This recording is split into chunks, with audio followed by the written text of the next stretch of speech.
תקשיבו טוב, סגולה חד פעמית נדירה מהארי הקדוש שכותב אותה שמי שיעשה אותה בראש חודש אלול, שזה מחר יום שלישי או ביום רביעי, יכולים להתחיל בשלישי או ברביעי, לא משנה, עד ערב שמחת תורה, מי שיעשה את הסגולה הקלה הזאת מבטיח לו הארי הקדוש את הדברים הבאים. תקשיבו טוב, פשוט צמרמורת, אני לא מגזים, תקשיבו טוב מי שיעשה את הסגולה הזאת.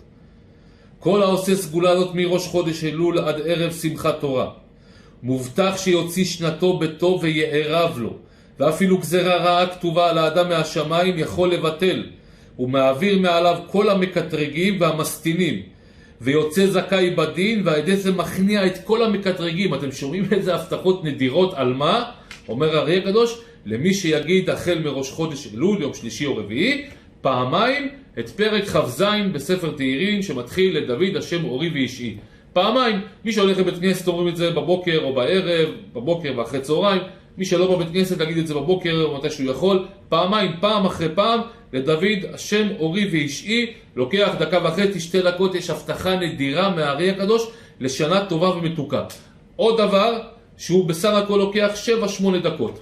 בסך הכל יוצא לכם 10 דקות מראש חודש אלול עד ערב שמחת תורה, שאדם שיעשה את הדבר הזה, דוד המלך, רבי נחמן מברסלב והארי הקדוש, שלושתם בכבודם ובעצמם, ילמדו עליו זכות לשנה מתוקה. על מה אני מדבר? על אמירת תיקון הכללי. תיקון הכללי ישר אחרי שאמרתם את המזמור כ"ז, ומי שלא יכול ישר אז במשך היום, בתחילת השקיעה, אחרי השקיעה, לא משנה מתי, 10 מזמורים שגילה רבי נחמן מברסלב, הוא כתב עליהם שהם תיקון לכל העוונות של באדם.